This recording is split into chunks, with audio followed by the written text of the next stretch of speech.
밑소리, 하늘의 궁전이라 불리는 이 펜트하우스의 통유리 창을 거세게 때리는 폭풍우 소리.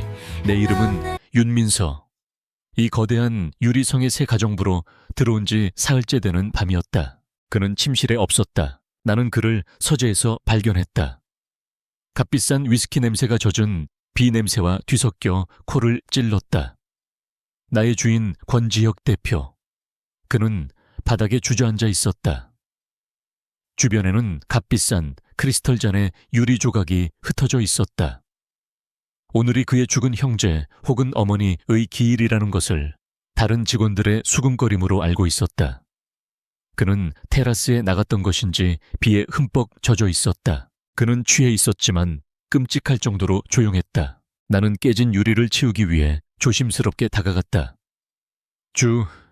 주인님, 위험합니다. 그가 천천히 고개를 들었다. 그의 눈은 텅 비어 있었다. 그는 가정부 유니폼을 입은 나를 보고 있지 않았다. 그는 다른 시공간의 유령을 보고 있었다. 수진. 그가 알 수 없는 이름을 속삭였다. 그리고 그가 내 손목을 잡았다. 순간 내 온몸에 피가 얼어붙었다. 날 만지지 마. 내 모든 과거가 목구멍까지 차올라 비명을 질렀다. 어두운 벽장 거칠었던 새아버지의 손길 고통 외에는 아무것도 가르쳐주지 않았던 모든 접촉. 내 몸은 기억하고 있었다. 남자의 손길은 곧 폭력이라는 것을. 나는 본능적인 공포로 그를 뿌리치고 도망쳐야 했다. 그런데 그의 소나기는 폭력적이지 않았다. 그것은 절박함이었다. 물에 빠져 지푸라기라도 잡는 사람의 처절한 소나기였다. 그가 나를 끌어당겼다. 나는 저항할 틈도 없이 균형을 잃고 그의 곁에 쓰러졌다. 나는 눈을 질끈 감고 다가올 폭력을 기다렸다. 하지만 그는 나를 때리지 않았다. 그는 내 목덜미에 얼굴을 묻었다. 그가 울고 있었다. 짐승처럼 소리 없는 절규를 삼키고 있었다. 이해할 수 없는 상황. 나의 트라우마는 위험이라고 경고했지만 내 모든 감각은 그의 고통을 느끼고 있었다. 값비싼 위스키와 차가운 비 냄새, 그리고 한 남자의 뜨거운 눈물. 그가 나를 더 가까이 끌어안았다. 나의 본능은 그를 핥히고 밀어내라고 소리쳤다. 하지만 그가 속삭였다. 가지마, 제발, 나 혼자 두지 마. 그의 손길이 절박한 위로에서 다른 무언가로 변하기 시작했다. 그의 입술이 내 귓가를, 내 목선을 더듬었다. 나는 여전히 두려웠다. 뱃속 깊은 곳에서 차가운 공포가 또아리를 틀고 있었다. 하지만 동시에 내 인생 처음으로 다른 감각이 피어올랐다. 연민 아니, 그것은 동질감이었다. 그는 지금 나만큼이나 완벽하게 부서져 있었다.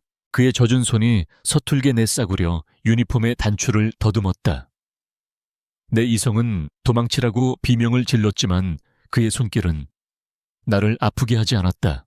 이것이 결정적이었다. 나의 모든 트라우마는 고통을 기반으로 했다. 하지만 이것은 고통이 아니었다. 이것은 절망이었다. 외부의 폭풍우와 내면의 폭풍우가 동시에 몰아치는 가운데 두 개의 부서진 영혼이 충돌했다. 나는 이 감각을 묘사할 수 없다. 없다. 그의 뜨거운 피부, 그의 거친 숨결.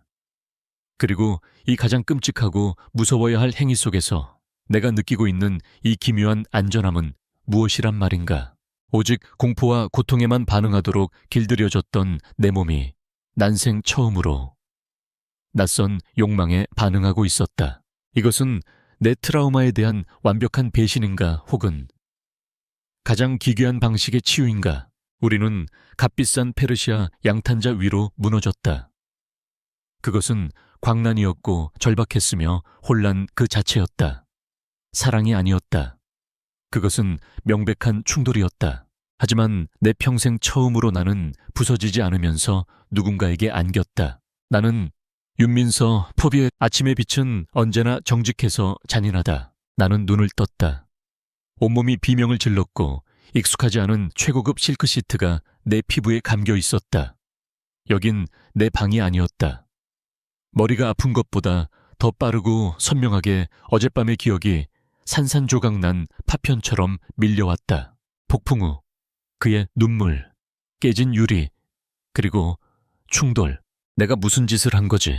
어젯밤 그의 절박함에 속아 잠시 잠잠해졌던 나의 오랜 트라우마가 아침 햇살과 함께 비명처럼 되살아났다. 나는 나 자신을 배신했다. 나는 남자의 손길을 허락했다.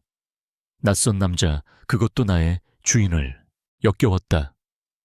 바닥에는 내 싸구려 유니폼이 찢어진 채 널브러져 있었다.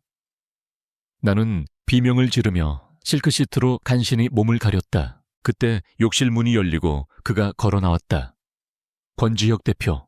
그는 허리에 수건 하나만을 두른 채 물이 뚝뚝 떨어지는 머리를 털며 나왔다.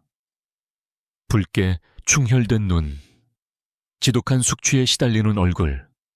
하지만 어젯밤의 그 처절하고 연약한 남자는 그곳에 없었다. 대신 모든 것을 얼려버릴 듯한 냉기 펜트하우스의 주인인 냉혹한 CEO만이 서 있었다. 그는 자신의 침대에 웅크리고 있는 나를 발견하고 그대로 멈춰 섰다.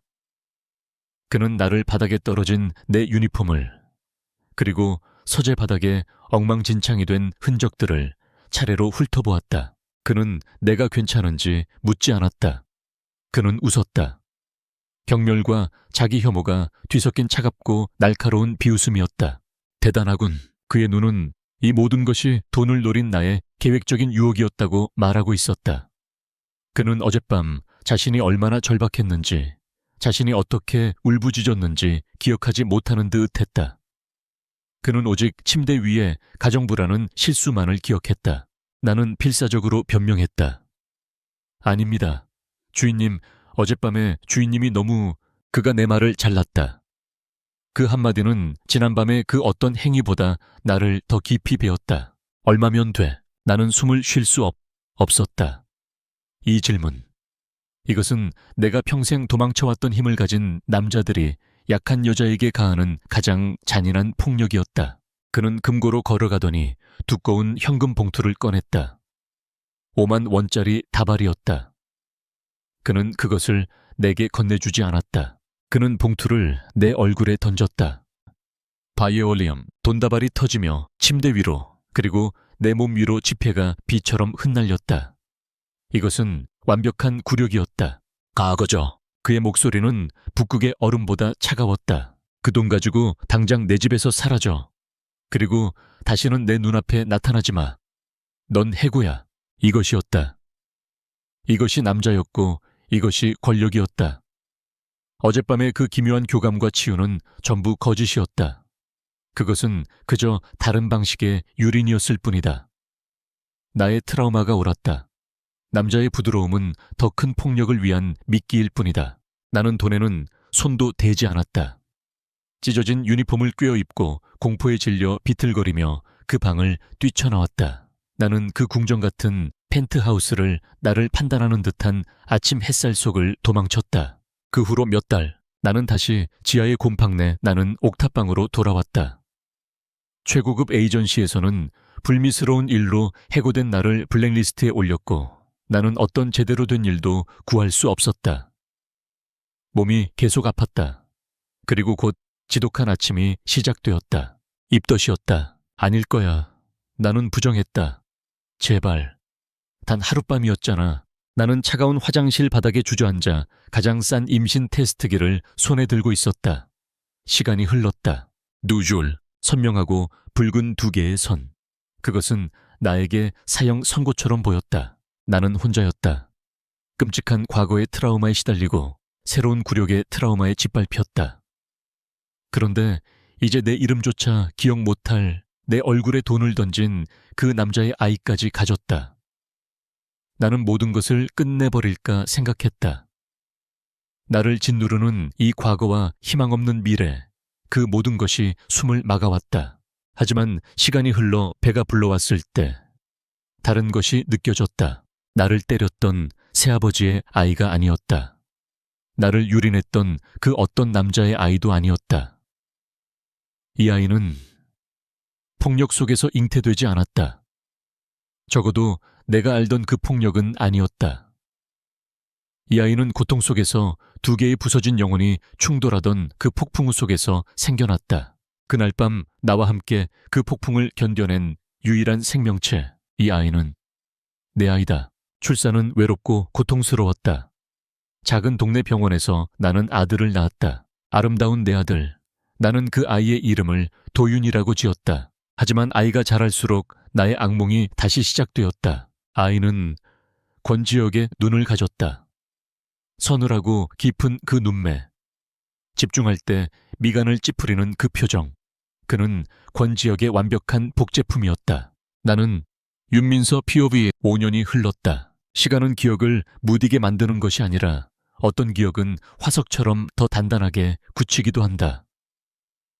그날 밤 펜트하우스에서의 폭풍우 실크 시트의 감촉, 그리고 내 얼굴에 뿌려졌던 돈다발의 모욕은 그렇게 화석이 되었다. 나의 세계는 이제 서울에서 가장 높은 곳이 아닌 가장 낮은 곳이었다. 햇빛이 겨우 드는 곰팡내 나는 작은 옥탑방. 하지만 이 방에는 태양이 있었다. 엄마, 이것 봐. 내 아들 권도윤. 이제 막 5살이 된 아이. 내 삶의 이유이자 나의 유일한 빛. 삶은 생존을 위한 끊임없는 전쟁이었다. 나는 식당 주방, 보조 우유 배달, 야간, 빌딩 청소. 몸이 부서져라 닥치는 대로 일했다. 나의 오랜 트라우마는 여전했다. 나는 여전히 혼잡한 버스를 타지 못했고 남자가 큰 소리를 내면 심장이 멎는 듯 놀랐으며 누군가 내 뒤에 서 있는 것을 견디지 못했다. 하지만 도윤이가 나를 강하게 만들었다. 내 아들을 위해서라면 나는 무엇이든 견디어야 했다. 나는 내 아들을 내 목숨보다 더 사랑했다. 하지만 신은 잔인했다. 가끔 나는 내 아들을 보는 것이 고통스러웠다. 그것은 단순한 닮음의 문제가 아니었다. 그것은 지울 수 없는 유전자의 잔인한 증명이었다. 도윤이가 장난감 블록을 조립하며 집중할 때 그 작은 입술이 꾹 다물어지는 각도는 그 남자의 완고한 턱선을 떠올리게 했다. 내가 장난감을 사주지 않겠다고 했을 때 녀석이 화가 나서 나를 올려다보는 그 서늘하고 날카로운 눈빛. 그것은 권지혁의 시선이었다. 밤에 잠든 아이의 얼굴을 내려다볼 때면 나는 종종 공포에 휩싸였다. 나는 거울을 본다. 거기엔 피로에 지친 내 얼굴이 있다. 그리고 내 옆에 선 도윤이가 해맑게 웃는다. 하지만 어떤 순간 내 눈에는 내 아들이 아닌 5년 전 그날 아침 나에게 돈을 던졌던 그 남자가 내 옆에 서 있는 것처럼 보였다. 이것은 끔찍한 심리적 유령이었다. 나는 두려웠다. 내 아들이 과연 저 외모만 닮은 것일까? 만약 저 유전적 청사진 안에 그 남자의 차가운 심장과 잔인함까지 포함되어 있다면 어떡하지? 나는 강박적으로 도윤이에게 사랑을 퍼부었다. 마치 내 사랑이 내 아들이 결코 알지 못할 그 아버지로부터 물려받은 유전적 얼룩을 씻어낼 수 있기라도 한 것처럼. 그러던 어느 날 가장 두려워했던 위기가 닥쳤다. 가혹한 겨울이었다. 내가 야간 청소를 하던 건물이 문을 닫았고 나는 일자리를 잃었다. 마지막 남은 저축액이 바닥을 드러냈다. 그리고 도윤이가 쓰러졌다. 심각한 영양실조와 급성 폐렴입니다. 당장 입원해야 합니다. 응급실의 차가운 공기 속에서 의사의 말이 망치처럼 나를 내리쳤다. 열에 들떠 붉어진 작은 얼굴, 산소 마스크 속에 가쁜 숨소리. 나는 내 아이가 죽어가는 것을 보았다. 병원비, 입원비가. 나는 돈이 없었다. 단 한 푼도. 팔 수 있는 것은 이미 다 팔았다. 나는 의사의 가운을 붙잡고 매달려 빌었다. 제발 살려달라고. 그 순간 나는 깨달았다.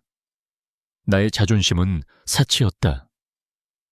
나의 트라우마는 내가 감당할 수 있는 사치가 아니었다. 도윤이는 살아야 했다. 무슨 수를 써서라도. 나는 내가 할 수 있는 유일한 일, 유일하게 큰 돈을 만질 수 있는 그 일로 돌아가야 했다. 상류층 가사 도우미. 나는 5년 전 그 에이전시가 아닌 업계에서 가장 까다롭지만 가장 보수가 높다는 로열 클래스 매니지먼트에 전화를 걸었다. 나는 전화기 저편의 매니저에게 애원했다. 어떤 자리든 무슨 일이든 하겠다고. 나의 절박함 속에서도 매니저는 나의 과거, 그 사건, 전의 이력서가 훌륭했던 것을 기억해냈다. 마침 긴급하게 대체할 자리가 하나 있다고 했다. 서울에서 보수가 가장 높은 자리입니다. 다만 주인이 지독할 정도로 까다롭고 완벽을 요구하며 고용인의 사생활에 대해 어떤 질문도 대답도 금지합니다. 하실 수 있겠어요? 아띠 하말지 잠이샤래. 네, 하겠습니다. 매니저가 주소를 불러주었다. 강남구 하이페리온 펜트하우스 101동. 내 심장이 바닥으로 떨어졌다. 온몸의 피가 차갑게 식었다. 하이페리온 펜트하우스. 그곳이었다. 그 남자 권지혁. 나는 전화를 끊지 못하고 떨었다.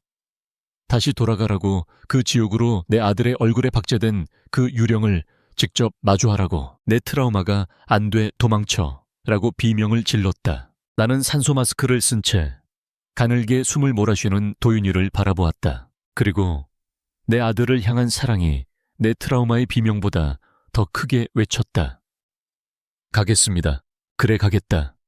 나는 그 유령을 정면으로 마주하겠다. 그리고 그의 돈을 받아내겠다. 5년 전 그가 내 얼굴에 던졌던 그 더러운 돈. 이제는 내가 내 발로 들어가 내 노동의 대가로 당당하게 받아내겠다. 날 위해서가 아니라 그의 아들을 위해서. 나는 윤민서, POV. 나는 도윤이를 중환자실에 남겨두고 떨리는 손으로 에이전시의 계약서에 서명했다.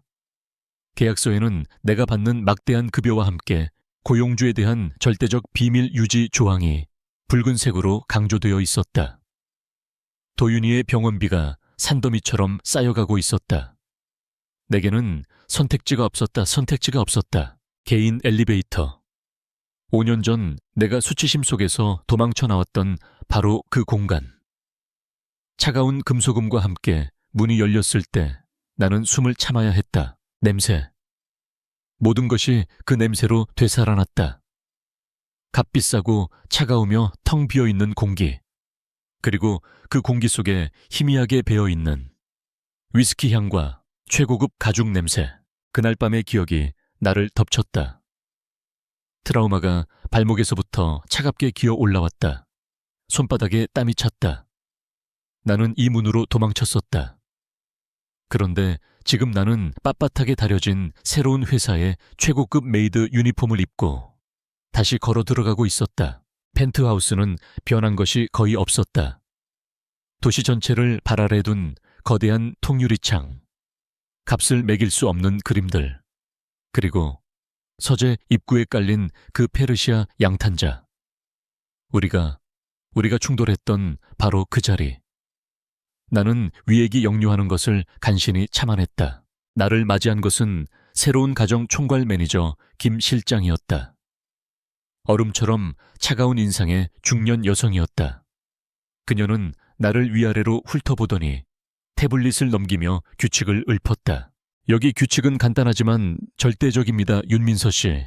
그녀의 목소리에는 어떤 감정도 실려 있지 않았다. 첫째, 그리고 가장 중요한 규칙 회장님께서 먼저 말을 걸기 전에는 절대 먼저 말을 걸지 않습니다. 눈도 마주치지 마세요. 둘째, 밤 9시 이후에는 어떤 이유로든 개인 서재와 침실 근처에 접근하는 것을 금합니다. 나는 속으로 비웃었다. 그 규칙은 나 때문에 생긴 것이 분명했다. 셋째, 당신은 투명 인간입니다. 존재하는 듯 존재하지 않아야 해요. 회장님은 당신의 그림자도 보고 싶어 하지 않을 겁니다. 알겠습니까? 네, 알겠습니다. 나는 목소리가 떨리지 않도록 온 힘을 다해 대답했다. 나는 일을 시작했다. 유리를 닫고 먼지 하나 없는 조각상들을 쓸었다.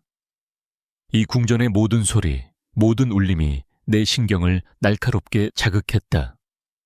나는 나 자신의 과거라는 유령이 출몰하는 집안에 갇힌 또 다른 유령이었다.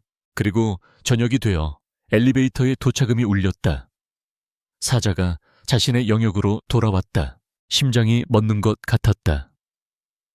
나는 김 실장이 지시한 대로 벽에 등을 완벽하게 붙이고 고개를 깊이 숙였다.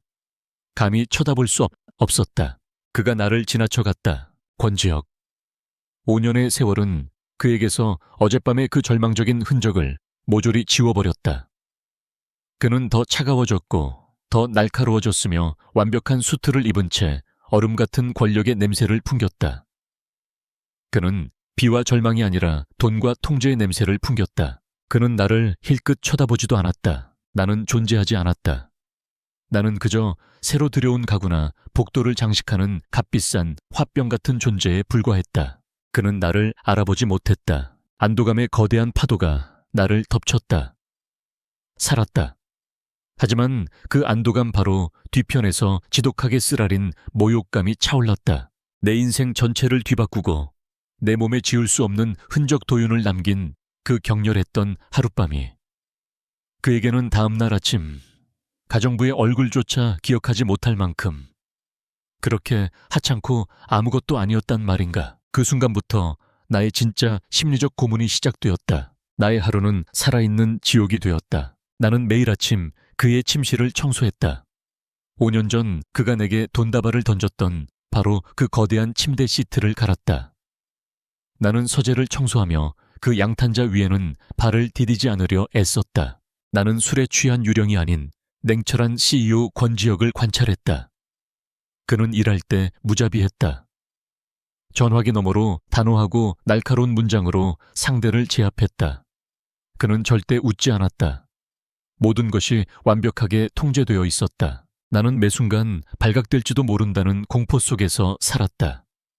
만약 내가 무심코 내뱉은 목소리 톤에서 그가 5년 전 그날 밤의 여자를 기억해내면 어떡하지?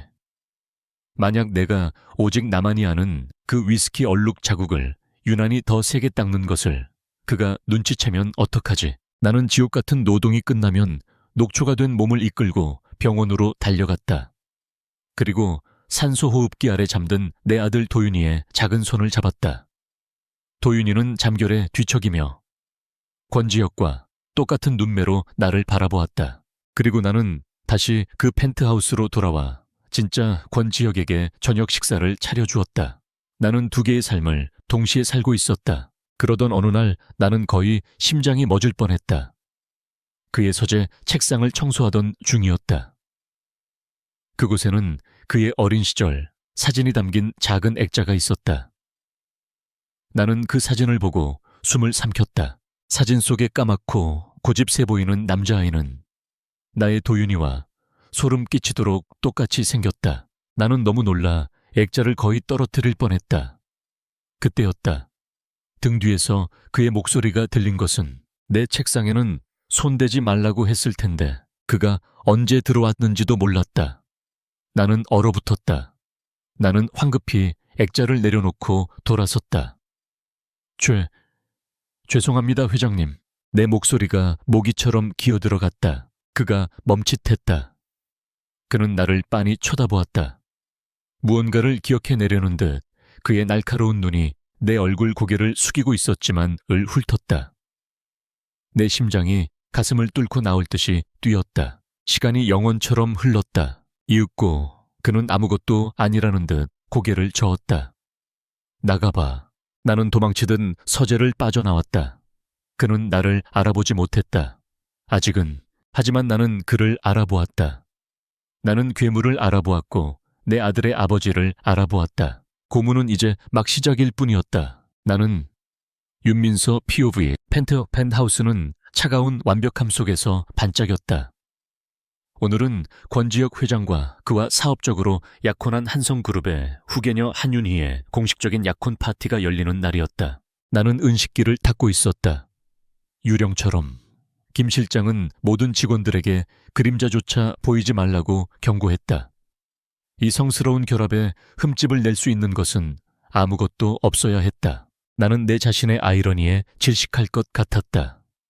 나는 내 아들의 아버지가 다른 여자와 약혼하는 파티를 위해 샴페인 잔을 닦고 있었다. 그리고 내 아들은 그때 유니폼 주머니 속에 낡은 진동이 울렸다. 병원이 아니었다. 내가 간신히 도윤이를 맡겨둔 시간제 놀이방이었다. 민서 씨, 지금 당장 오셔야겠어요. 도윤이가 갑자기 열이 펄펄 끓어요. 숨도 잘 못 쉬는 것 같고. 저희는 책임 못 져요. 당장 데려가세요. 심장이 얼어붙었다. 도윤이는 퇴원했지만 아직 약했다. 나는 김 실장에게 달려가려다 멈췄다. 지금 이 순간, 이 약혼 파티가 열리는 이 순간에 내가 조퇴를 요청한다면 나는 즉시 해고될 것이다. 병원비를 지불할 마지막 돈줄이 끊기는 것이다. 하지만 내 아들이 숨을 못 쉬고 있었다. 공포가 나를 집어삼켰다. 나는 선택을 내려야 했다. 나는 내 커리어에서, 아니 내 인생에서 가장 미친 짓을 저질렀다. 나는 김 실장의 눈을 피해 뒷문으로 뛰쳐나갔다. 30분 만에 놀이방에 도착했다. 도윤이는 식은땀에 젖어 불덩이처럼 뜨거웠다. 엄마, 아파. 나는 아이를 안고 병원으로 달려갈 수 없었다. 돈이 없었다. 나는 아이를 안고 펜트하우스로 돌아왔다. 나는 미쳤었다. 하지만 어쩔 수 없었다. 나는 이 일을 끝마쳐야 했고 내 아이가 죽어가는 것을 지켜볼 수도 없었다. 나는 아이를 직원용 엘리베이터로 몰래 데리고 들어왔다. 그리고 펜트하우스 가장 깊숙한 곳 창고 옆에 붙은 내 작은 골방, 가정부 숙직실으로 아이를 숨겼다. 이것은 발각되는 즉시 모든 것이 끝나는 가장 끔찍한 규칙 위반이었다. 나는 땀에 젖은 아이를 침대에 눕히고 내 낡은 휴대전화에 만화 영화를 틀어주었다. 도윤아, 제발 여기서 단 한 발짝도 나오면 안 돼. 엄마, 일 끝날 때까지만 제발 조용히 있어줘. 사랑해, 아가. 제발. 나는 눈물을 삼키며 방문을 닫고 다시 유령의 가면을 썼다. 연 회장은 완벽했다. 권지혁과 그의 약혼녀 한윤희가 도착했다. 그녀는 얼음공주라는 별명답게 아름다웠지만 어떤 온기도 느껴지지 않았다.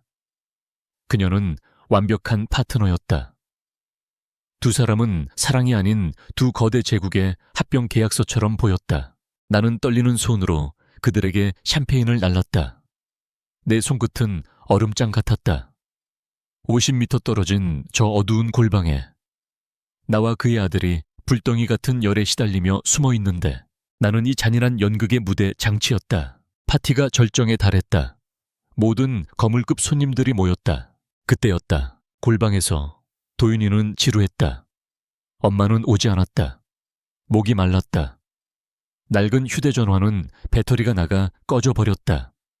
아이는 엄마를 찾으러 조용히 방문을 열었다. 아이는 시끄러운 주방 구역을 지나 저 멀리서 들려오는 아름다운 음악 소리와 밝은 빛을 향해 걸어나갔다. 약혼 파티가 한창이던 그랜드홀. 권지혁과 한윤희가 두 가문의 합병을 축하하는 축배를 들기 위해 막 잔을 부딪히려던 순간이었다. 모든 것이 멈췄다. 직원용 복도에서 이어진 어두운 구석에서 작은 아이 하나가 눈을 비비며 걸어 나왔다. 내 아들 권도윤이었다. 음악이 멎었다. 수십 명의 재벌 총수들과 그들의 아내들이 속삭임을 멈췄다. 저 아이는 누구지? 값비싼 아동복 정장을 입은 다른 손님들의 아이들과 달리 녀석은 낡은 스웨터에 땀에 젖어 머리가 헝클어져 있었다. 나는 샴페인 트레이를 든 채 그 자리에 얼어붙었다. 안 돼. 안 돼, 제발. 도윤이는 낯선 사람들 틈에서 겁에 질렸다. 아이는 엄마를 찾다가 연 회장 중앙에 서 있는 한 남자를 발견했다. 가장 키가 크고 가장 중심에 있는 남자. 아이는 곧장 권지혁을 향해 걸어갔다. 가장 먼저 침묵을 깬 것은 약혼녀 한윤희였다. 그녀는 역겹다는 듯 코를 막았다. 어머, 웬 더러운 애가 여기 들어왔지. 경비들은 뭐 하는 거야. 당장 끌어내. 그녀의 날카로운 목소리가 호를 울렸다. 하지만 권지혁은 그녀의 목소리를 듣지 못했다. 그는 얼어붙어 있었다. 그는 눈앞에 서서 자신을 올려다보는 이 작은 아이를 내려다보고 있었다. 그는 어제도 보았던 자신의 서재 책상 위에 놓인 유일한 액자 속 사진을 떠올렸다. 고집스럽게 미간을 찌푸리고 날카로운 눈매로 세상을 노려보던 자신의 5살 정 모습. 지금 그 사진 속의 아이가 액자 밖으로 걸어나와 땀에 젖은 채 그의 바지 자락을 붙잡고 서 있었다. 부정할 수 없었다. 이것은 우연이 아니었다. 이것은 거울이었다. 권지혁의 텅 비었던 눈동자에 지진이 일어났다. 그는 천천히 아주 천천히 고개를 돌렸다. 그의 시선은 약혼녀도 손님들도 아닌 연회장 구석에서 샴페인 트레이를 든 채 사시나무처럼 떨고 있는 나 가정부 윤민서를 향했다. 그의 시선이 아이에게로 그리고 내게로 다시 아이에게로 향했다. 불가능했던 퍼즐 조각들이 그의 머릿속에서 강제로 맞춰지고 있었다. 5년 전 기억나지 않지만 분명히 존재했던 그 폭풍우 치던 밤, 이 쨍그랑 내가 들고 있던 트레이가 바닥으로 떨어졌다. 수십 개의 크리스털 잔이 대리석 바닥 위에서 박살났다. 연 회장의 모든 시선이 이제 내게로 쏠렸다. 권지혁의 목소리는 분노가 아니었다. 그것은 분노를 넘어선 지독한 냉기였다. 그는 약혼녀를 지나쳐 내게로 걸어왔다. 그가 내 이름 3글자를 불렀다. 그가 내 이름을 알고 있었다. 윤민서 씨. 그의 목소리는 방금 깨진 유리 조각보다 더 날카로웠다. 이 아이, 누구지? 나는 윤민서 POV의 시간이 멈췄다. 권지혁의 목소리가 얼음처럼 연 회장을 꿰뚫었다. 이 아이, 누구지? 나는 숨을 쉴 수 없었다. 세상이 빙빙 돌았다. 그의 약혼녀 한윤희가 나를 바라보는 시선에는 단순한 분노가 아니라 배신당한 자의 경멸과 사리가 담겨 있었다. 그녀는 이미 이 스캔들의 본질을 그리고 자신의 위치가 위협받고 있음을 깨달았다. 나는 거짓말을 할 수 없었다. 내 아들 도윤이가 권지혁 자신의 어린 시절 사진과 똑같은 얼굴로 그를 올려다보고 있는 이 순간에 나는 들고 있던 쟁반을 놓쳤다. 쨍그랑 요란한 소리와 함께 유리 조각들이 바닥에 흩어졌다. 그리고 나는 그 유리 조각들 사이로 무릎을 꿇었다. 죄송합니다. 회장님, 죄송합니다. 그것이 내가 할 수 있는 전부였다. 나의 무너짐은 그 어떤 대답보다 더 확실한 자백이었다. 권지혁의 얼굴이 화강감처럼 굳어졌다. 하객들의 경악 어린 속삭임 따위는 안중에도 없었다. 그는 즉시 경호팀에 신호를 보냈다. 파티는 끝났어. 지금 당장 모든 손님들을 내보내. 연 회장은 아수라장이 되었다. 대한민국 최고의 약혼 파티는 최악의 스캔들로 막을 내렸다. 한윤희가 그에게 달려들어 무어라 소리쳤다. 지혁씨, 이게 무슨 짓이에요, 저 여자. 그는 그녀를 쳐다보지도 않았다. 나가. 그가 자신의 약혼녀에게 명령했다. 문이 닫히고 거대한 홀에는 오직 3사람만 남았다. 조각상처럼 서 있는 그 바닥에 무릎 꿇고 떨고 있는 나 그리고 겁에 질려 내 등 뒤로 숨어든 내 아들 도윤이. 그는 즉시 자신의 변호사에게 전화를 걸었다. 그의 목소리는 기계음 같았다. 지금 당장 유전자 검사팀을 이리로 보내. 법적 효력이 있는 걸로. 지금 당장. 그는 나에게 묻지 않았다. 그는 확인하려는 것이 아니었다. 그는 이미 답을 알고 있었다. 그는 단지 법적 증거를 수집하고 있을 뿐이었다. 그날 밤에 절박했던 남자는 없었다. 돈을 던졌던 냉혹한 CEO만이 존재했다. 검사는 신속하게 이루어졌다. 그들은 울고 있는 도윤이의 입안을 면봉으로 닦아냈고 권지혁의 구강세포를 채취해갔다. 나는 이미 죄수였다. 그 결과가 나오는 몇 시간 동안 나는 도윤이와 함께 하녀들의 방에 사실상 감금되었다.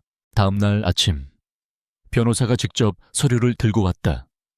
권지혁은 서재에서 나를 불렀다. 5년 전 그날 밤에 바로 그 서재였다. 그는 서류를 열어보았다. 그리고 그것을 내던졌다. 99%. 친자관계 성립. 그는 창밖을 바라보고 서 있었다. 나는 그가 소리를 지르거나 분노하거나 혹은 그날 밤을 기억해내길 바랐다. 하지만 그는 그러지 않았다. 그가 천천히 돌아섰다. 그의 눈은 분노가 아니었다. 텅 비어 있었다. 그리고 그 안에는 나라는 인간을 향한 지독한 경멸만이 담겨 있었다. 5년. 그가 입을 열었다. 5년이나 기다렸군. 내 약혼 파티 날에 맞춰서 대단한 계획이야. 아닙니다. 내가 절규했다. 계획 같은 게 아니었어요. 그날 밤에. 당신이 너무 아파 보여서 그날 밤을 입에 담지 마. 그의 고함에 내 몸이 얼어붙었다. 그는 내가 모든 것을 계획했다고 확신하고 있었다. 내가 돈 많은 주인을 유혹하기 위해 일부러 그 밤에 서재에 들어갔고 임신을 한 뒤 그의 약혼식이라는 가장 완벽한 타이밍에 아이를 방패 삼아 협박하러 돌아온 것이라고. 그의 관점에서 그것은 흠잡을 데 없이 완벽한 논리였다. 당신은 그가 나를 보며 말했다. 내가 평생 만난 중 가장 무섭고 역겨운 꽃뱀이야. 나의 모든 변명, 나의 트라우마. 그날 밤 우리가 공유했던 절박한 교감. 그 모든 것은 그의 차가운 확신 앞에서 아무런 의미가 없었다. 그는 결과만을 보았다. 내가 숨겨온 그의 상속자. 나는 이제 그가 도윤이를 빼앗고 나를 쫓아낼 것이라 생각했다. 나는 당신을 해고하지 않겠어. 그의 말에 나는 고개를 들었다. 무슨 뜻이지? 그가 조건을 말했다. 그의 목소리는 판결문처럼 차가웠다. 내 아들은 여기에 머문다. 권도윤은 오늘부로 이 집안의 장손이자 내 유일한 후계자다. 내 아들은 최고의 교육과 최고의 환경을 누리게 될 거야. 그는 나를 바라보았다. 이것이 그의 처벌이었다. 그리고 당신은 도윤이의 전담 하녀가 될 거다. 전담 하녀. 나는 내 아들의 어머니가 아니라 내 아들을 모시는 하녀가 되라는 것이었다. 그의 잔인한 논리는 이어졌다. 당신은 이 집에서 살게 될 거야. 도윤이 방 옆에 붙은 작은 방에서. 당신은 24시간 내 아들을 감시한다. 당신은 더 이상 도윤이의 엄마가 아니야. 당신은 직원이다. 그가 내게 다가왔다. 그의 눈은 나를 인간 이하의 것으로 보고 있었다. 당신의 유일한 임무는 내 상속자에게 당신의 그 천박하고 근본 없는 습성이나 사상이 물들지 않도록 하는 것 그뿐이야. 내 아들에게 함부로 엄마, 행세 따위 할 생각 마. 알겠나? 나는 깨달았다. 나는 죄수였다. 나는 풀려난 것이 아니었다.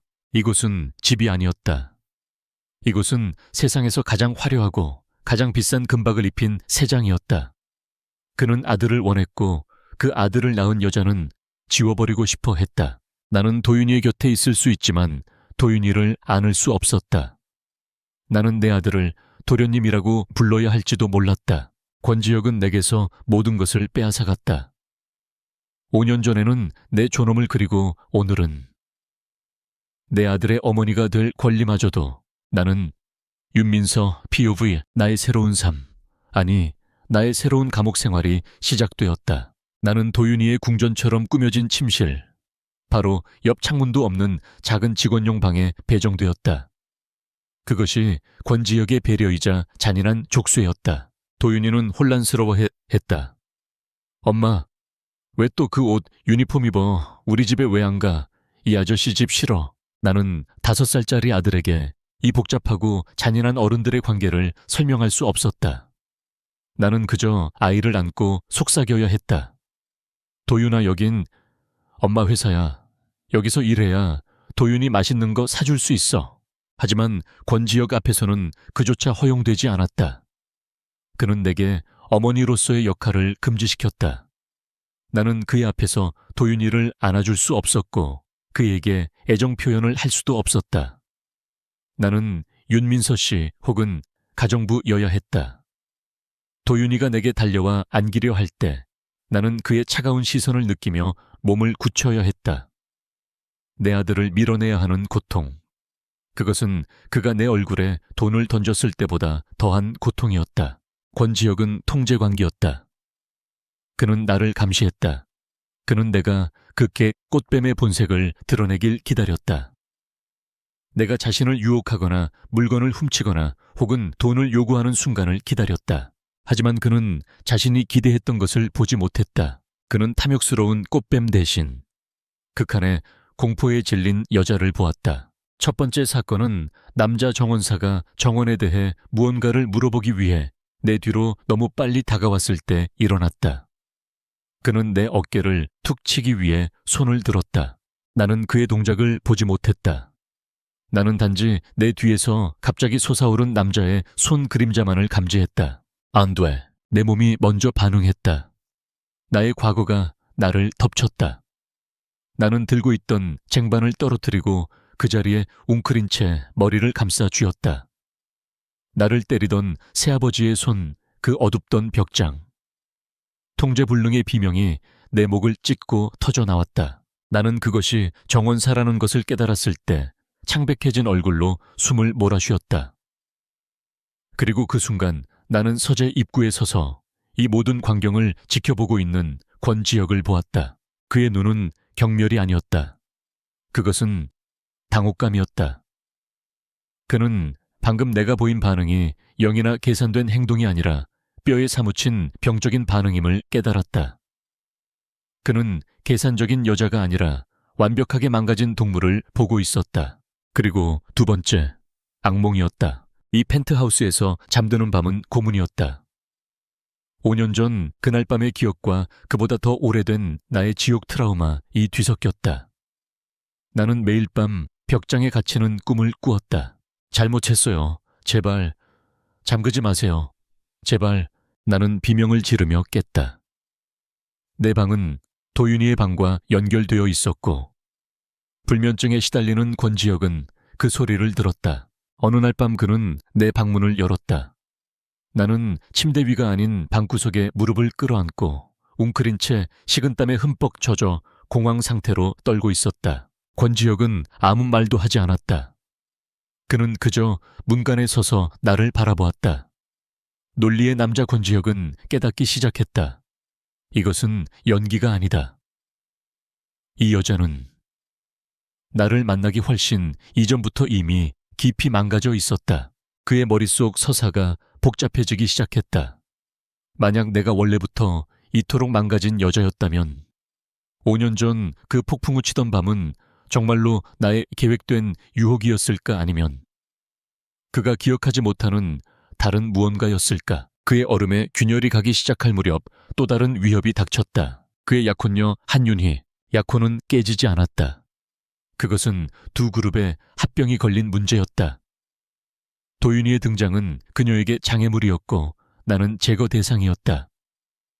한윤희는 권지혁이 없을 때마다 나를 교묘하게 괴롭혔다. 저기 하녀. 그녀는 나를 이름으로 부르지 않았다. 샹들리에가 아직 더럽잖아. 처음부터 다시 닦아. 그녀는 내가 몇 시간을 매달려 닦은 샹들리에를 보며 말했다. 그녀는 내가 보는 앞에서 도윤이에게 말했다. 저 아이, 어미를 닮아서 그런지 참 천박하게 생겼네.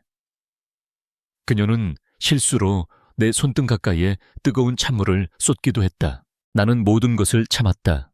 나는 직원이니까. 나는 도윤이를 위해 돈을 벌어야 하니까. 그러던 어느 날 결정적인 순간이 찾아왔다. 한윤희가 펜트하우스에 방문했다. 일을 마치고 돌아온 나를 보자 도윤이가 엄마하고 외치며 내 유니폼 자락에 달려와 안겼다. 그것을 본 한윤희의 아름다운 얼굴이 증오로 일그러졌다. 감히 이 짐승 같은 아이가 어딜 그리고 너. 그녀가 나를 노려봤다. 넌 그냥 직원일 뿐이야. 천박하게 아이가 만지도록 내버려 두지 마. 그녀는 후계자의 버릇을 고치겠다는 명목으로 손을 치켜들었다.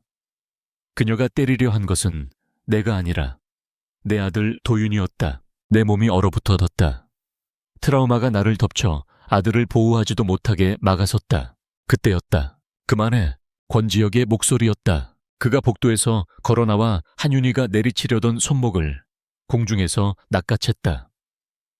5년 전 그가 나를 붙잡았던 그 손길과는 달랐다. 이것은 분노와 통제력이 담긴 완벽한 제압이었다. 그의 목소리는 시베리아의 겨울보다 차가웠다. 다시는 내 아들에게 손대지 마. 한윤희는 충격으로 말을 더듬었다. 지혁 씨, 지금 날 막은 거예요. 저 사생아 때문에 난 당신 약혼녀라고요. 그 아이는 내 후계자다. 권지혁이 한윤희의 손을 뿌리치며 말했다. 그리고 그는 떨고 있는 나를 돌아보았다. 그리고 저 여자는 내 아들의 어머니다. 당신은 두 사람 모두를 존중해야 할 거야. 그게 안 된다면 이 합병 없던 걸로 하지. 나는 숨을 쉴 수가 없었다. 그가 방금 나를 보호했다. 우리를 보호했다. 그가 나를 꽃뱀이나 하녀가 아니라 처음으로 도윤이 엄마라고 불렀다. 나는 윤민서, POV의 권지혁이 나를 어머니라고 인정한 그날 이후 펜트하우스의 공기는 바뀌었다. 그는 나를 더 이상 투명인간 취급하지 않았다. 그는 나를 관찰했다. 혼란스럽고 날카로운 눈으로.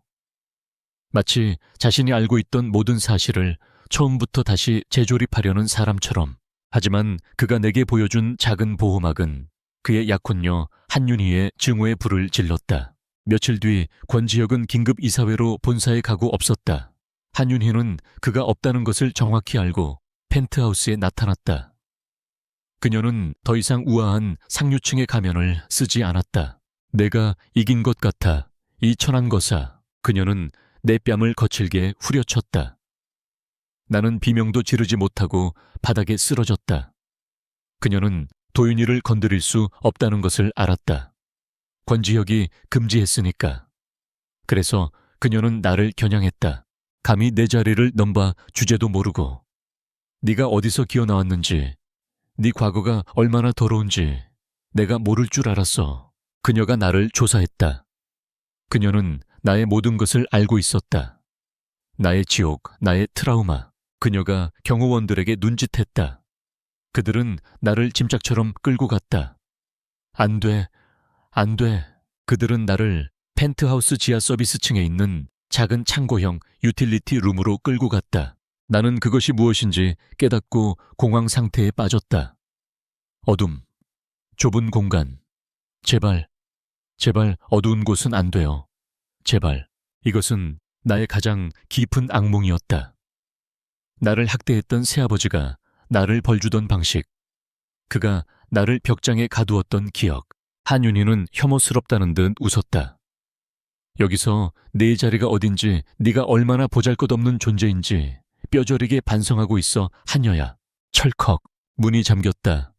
빛이 사라졌다. 나는 문을 두드렸다. 비명을 질렀다. 하지만 지하 창고의 두꺼운 문은 내 목소리를 삼켜버렸다.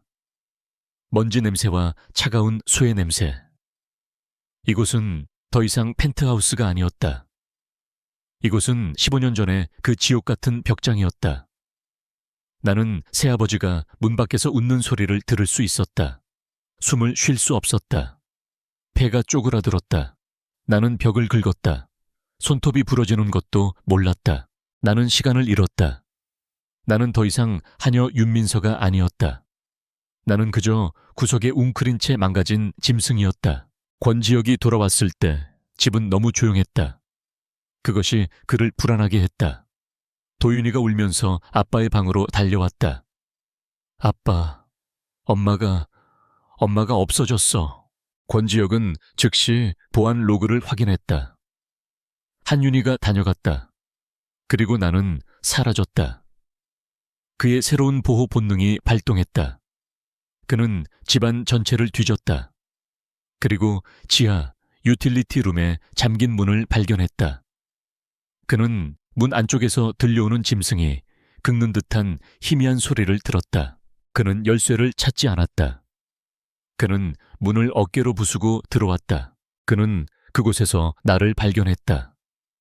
꽃뱀도 당당했던 하녀도 아닌 구석에서 태아처럼 몸을 말고 있는 완전히 망가진 나를.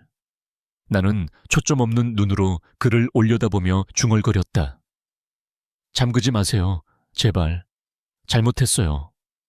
나는 제정신이 아니었다. 그는 지난 며칠간 나를 괴롭혔던 악몽의 실체를, 내 트라우마의 근원을 정면으로 마주했다. 그는 이번에는 완전히 맨정신이었다. 그의 얼굴이 고통으로 일그러졌다. 그는 천천히 다가왔다. 민서 씨. 그의 목소리는 낮고 단호했다. 나야, 권지혁. 괜찮아. 이젠 안전해.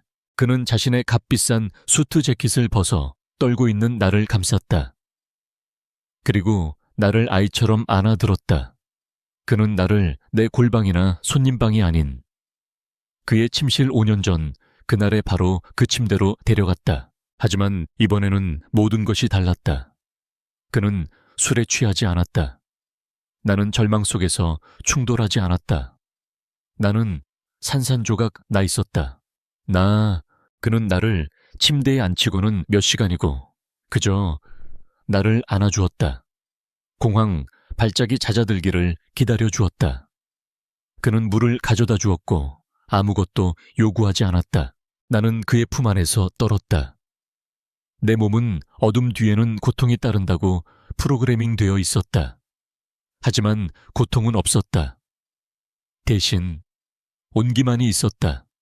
나는 천천히 고개를 들어 그를 바라보았다. 나를 망가뜨렸던 남자, 그리고 방금 나를 구원한 남자. 그들은 같은 사람이었다. 그가 속삭였다. 그의 목소리는 죄책감으로 가득 차 있었다. 기억하지 못했어. 그날 밤을. 모든 게 안개 같았지. 그가 고백했다. 하지만 그 느낌은 기억나. 지독한 절박함. 그리고 당신의 공포도. 그는 그날 밤 자신의 고통이 나의 고통과 공명했음을, 두 개의 부서진 조각이 서로를 끌어당겼음을 어렴풋이 깨닫고 있었다. 그가 내게 키스했다. 5년 전에 그 거칠고 절박한 키스가 아니었다. 그것은 완벽하게 조심스러운 질문이었다. 내 트라우마는 안 돼. 라고 비명을 질렀다. 하지만 15년간 닫혀있던 내 영혼이 얘라고 답했다. 나는 눈을 감고 그에게 기댔다. 이것은 회복이었다. 나의 POV, 그의 손길은 느리고 인내심이 강했다. 내가 과거의 기억 때문에 미세하게 움찔할 때마다 그는 즉시 멈췄다. 그리고 기다렸다. 그가 괜찮은지, 계속해도 되는지 그의 눈으로 그의 손길로 물었다. 그는 내게 안전을 증명하고 있었다. 5년 전에 그 혼란스러운 충돌과 달리 이번에 모든 접촉은 의도적이었다. 나는 그의 모든 손길을 느꼈다. 그가 내 뺨을, 내 목선을 쓸어내렸다. 그의 손 역시 나의 손처럼 굳은 살이 박혀 있었다. 그는 일 중독자였으니까. 그는 내 유니폼이 아닌 그가 가져온 부드러운 실크 잠옷에 매듭을 풀었다. 그는 내 등 뒤 새아버지가 남긴 오래된 흉터를 보았다. 그는 움찔하지 않았다. 그는 그 흉터 위에 입을 맞추었다. 내 몸. 내가 그토록 증오하고 단절시켰던 나의 육체. 그 육체가 깨어나고 있었다. 이것은 폭력으로서의 섹스가 아니었다. 절망으로서의 섹스도 아니었다. 이것은 치유로서의 교감이었다. 우리가 마침내 하나가 되었을 때 그것은 조용했다. 폭풍은 우리 바깥이 아니라 우리 안에서 몰아쳤지만 그것은 파괴가 아닌 해방의 폭풍이었다. 그는 그날 밤의 자신을, 그리고 나를 구원하고 있었다. 그는 수치심과 공포로 얼룩졌던 5년 전의 기억을 절대적인 안전과 신뢰의 기억으로 덮어쓰고 있었다. 나는 마침내 내 몸 안에서 안전했다. 나는 윤민서 POV의 지난 며칠은 꿈과 같았다. 권지혁이 나를 지옥의 창고에서 구해낸 이후 펜트하우스의 얼음장 같던 공기는 기묘하게 변해 있었다. 불안한 평화였다. 그는 더 이상 나를 하녀나 꽃뱀으로 대하지 않았다. 아니, 그는 나를 어떻게 대해야 할지 모르는 사람처럼 보였다. 우리는 연인이 아니었다. 주인과 하녀도 아니었다. 우리는 상처를 공유한 생존자였다. 가장 큰 변화는 도윤이에게 찾아왔다. 권지혁은 도윤이가 내 방이 아닌 자신의 침실 옆 게스트룸, 사실상 아들 방이 되었다. 에서 자도록 했고 내가 더 이상 유니폼을 입지 않아도 된다고 했다. 도윤이는 이제 이 집 안에서 자유롭게 나를 엄마라고 부를 수 있었다. 그리고 녀석은 조심스럽게 권지혁을 아빠라고 부르기 시작했다. 나는 내 인생에서 처음으로 두렵지 않았다. 트라우마는 여전히 그곳에 있었지만 팔짱의 그 밤, 그가 내게 증명해준 안전함이 그 트라우마보다 더 강했다. 나는 드디어 안전하다고 믿기 시작했다. 그 평화는 정확히 사흘 만에 깨졌다. 내 휴대전화가 울렸다. 모르는 번호로 온 문자 메시지였다. 나는 그것을 열어보았다. 그리고 내 손에서 휴대전화가 미끄러져 떨어졌다. 심장이 멈췄다. 사진. 15년은 더 늙었지만 그 역겨운 미소는 그대로인 한 남자.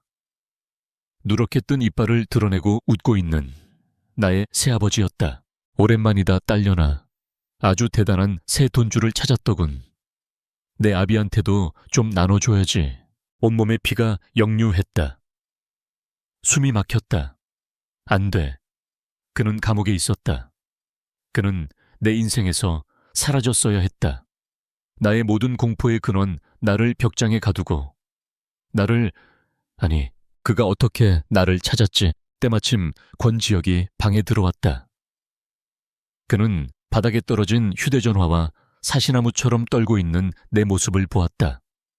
그는 즉시 상황을 파악했다. 누구지?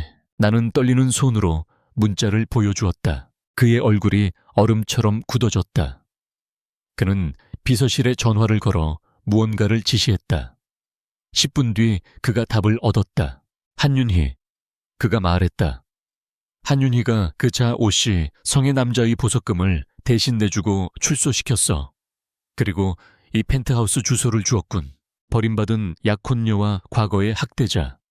나를 파괴하기 위한 완벽하고도 가장 잔인한 복수의 연합이었다. 악마는 기다려주지 않았다. 바로 다음 날 그 오씨가 펜트하우스 로비에 나타났다. 그는 권지혁 회장과의 면담을 요구했다. 내 딸 민서와 내 손자 도윤이에 대해 할 말이 있다면서 권지혁은 그를 만났다. 나는 격리되어 있었지만 모든 것을 들어야 했다. 그는 100억을 요구했다. 200억을 내놔. 그럼 조용히 사라져주지. 새아버지의 목소리가 스피커폰을 통해 들려왔다. 아니면 당장 언론의 모든 걸 불어버릴 거야. 무엇을? 권지혁의 목소리는 차가웠다. 모든 것. 그가 웃었다. 내 의붓딸이 사실은 어린 시절부터 문제가 많았던 정신병자라는 거. 당신을 어떻게 계획적으로 유혹했는지. 그리고 그 애가 사실은 나를 먼저 유혹하려 했다는 건 어떤가. 사람들은 믿을 거야. 대기업 총수를 홀린 꽃뱀년의 더러운 과거.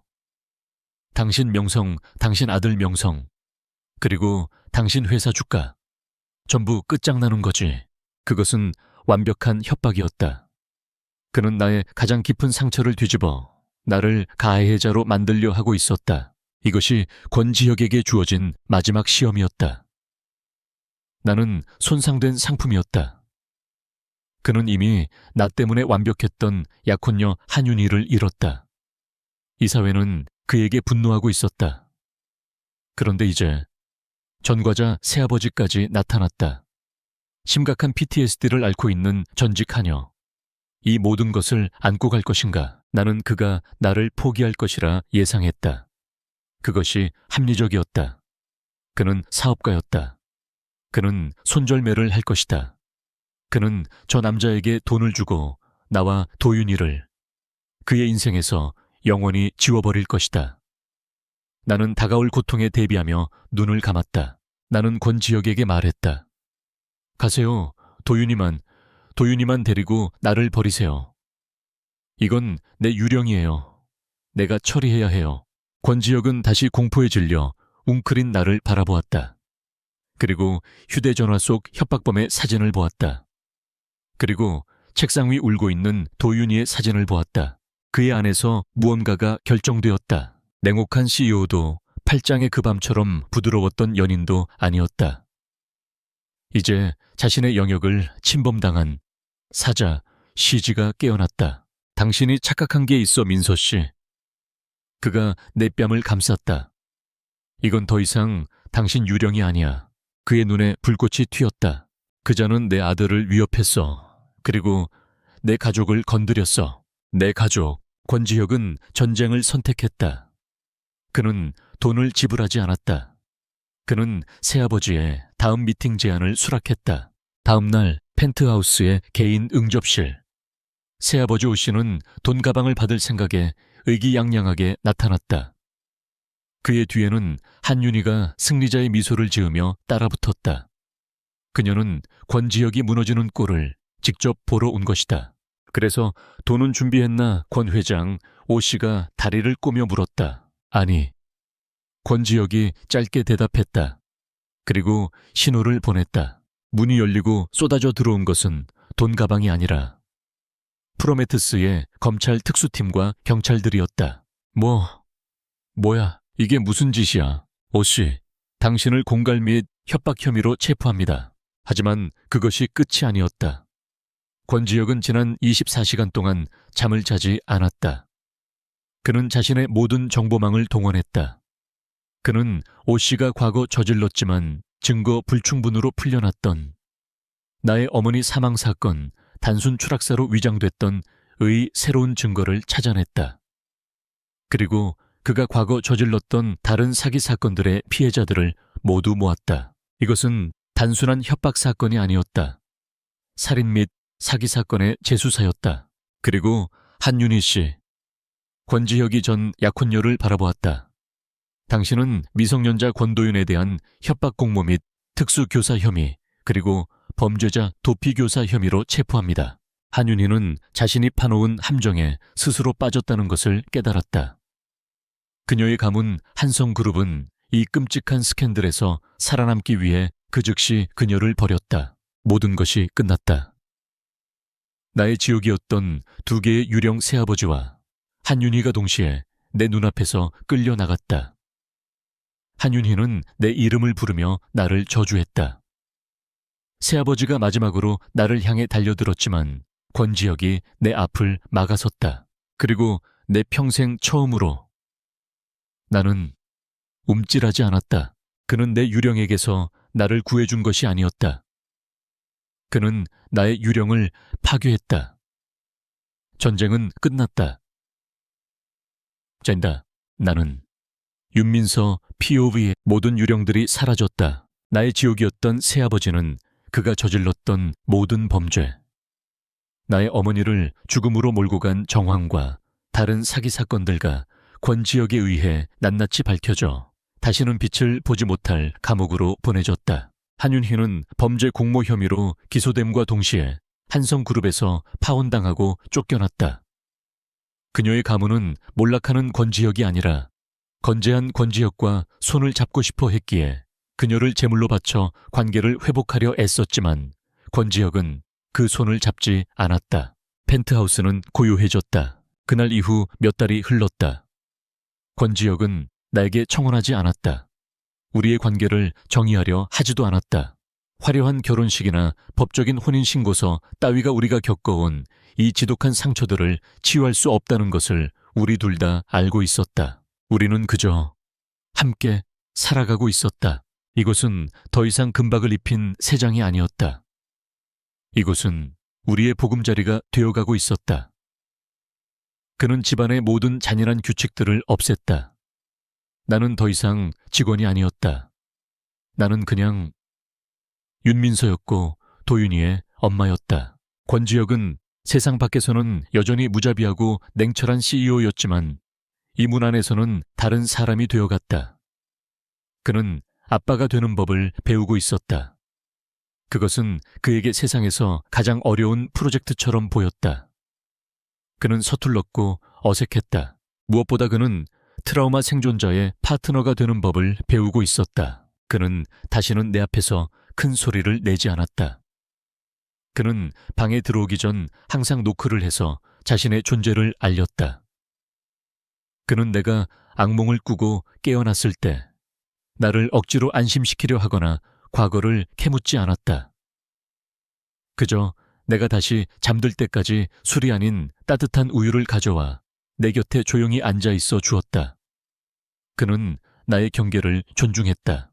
그리고 오늘 밤, 5년 전 그날처럼 창밖에는 거센 비가 내리고 있었다. 하지만 이 빗소리는 더 이상 공포스럽거나 절망적이지 않았다. 그저 편안했다. 우리는 거실 바닥, 바로 그 5년 전에 페르시아 양탄자 위에 앉아 있었다. 나와 권지혁 그리고 도윤이. 우리는 함께 복잡한 레고성을 쌓고 있었다. 아빠, 더 높이 이거 여기다 꽂아. 도윤이가 흥분해서 외쳤다. 나는 고개를 돌려 권지혁을 바라보았다. 대한민국에서 가장 높은 마천루들을 짓는 그 남자가 자기 아들과 똑같은 표정으로 미간을 찌푸린 채 손톱만한 빨간색 블록 하나를 조심스럽게 쌓아 올리고 있었다. 그 순간 나는 모든 것을 깨달았다. 나의 마지막 독백, 청중에게 말하듯이 나는 그 두 남자를 바라봅니다. 나의 아들, 그리고 내 아들의 아버지. 행복이란 과연 무엇일까요? 나는 오랫동안 나의 과거가 지워진 삶, 그 폭풍우 치던 밤이 아예 없었던 삶이 행복일 것이라고 생각했습니다. 하지만 나는 지금 여기에 있습니다. 나는 나의 가장 끔찍한 수치심이 시작되었던 바로 그 장소에서 나의 완전한 안전을 찾았습니다. 나는 나를 파괴한 남자라고 믿었던 바로 그 사람의 눈에서 나를 구원하는 사랑을 찾았습니다. 5년 전 그 밤은 고통스러운 충돌이었습니다. 하지만 오늘 밤 이 양탄자 위에서 우리는 평화를 건설하고 있습니다. 행복에는 단 하나의 정답이나 정의가 없는 것 같습니다. 행복은 과거를 지우는 것이 아니라 그 폐허 위에 기꺼이 새로운 것을 함께 지어 올릴 용기를 찾는 것이었습니다. 나는 더 이상 트라우마의 생존자가 아닙니다. 나는 그냥 행복합니다. 내레이션 전환. 청중에게 직접 말하는 CTA. 여러분은 방금 자신의 가장 깊은 상처와 정면으로 마주하고 그것을 기꺼이 끌어안으며 치유해낸 한 여성 윤민서의 이야기를 들으셨습니다. 때로는 우리의 가장 큰 고통과 절망이 우리가 상상하지도 못했던 가장 위대한 구원의 시작점이 되기도 합니다. 윤민서에게 권지혁은 과거의 파괴자였지만 현재의 유일한 치유자였습니다. 여러분은 이 두 사람의 복잡하고 아슬아슬했던 치유의 과정을 어떻게 보셨나요? 여러분에게 행복이란 어떤 의미인가요? 여러분도 윤민서처럼 모든 것이 끝났다고 생각했던 절망의 장소에서 혹은 가장 상처받았던 그 관계 속에서 오히려 희망과 치유를 발견한 경험이 있으신가요? 여러분의 진솔하고 소중한 이야기를 아래 댓글로 공유해 주세요. 만약 오늘처럼 깊은 상처가 결국 따뜻한 사랑으로 치유되는 이야기가 여러분의 마음에 깊은 울림을 주었다면 저희 채널에 좋아요와 구독 버튼을 누르는 것을 잊지 마십시오. 더 많은 아픔과 그리고 그것을 뛰어넘는 더 위대한 사랑 이야기로 돌아오겠습니다. 시청해 주셔서 감사합니다.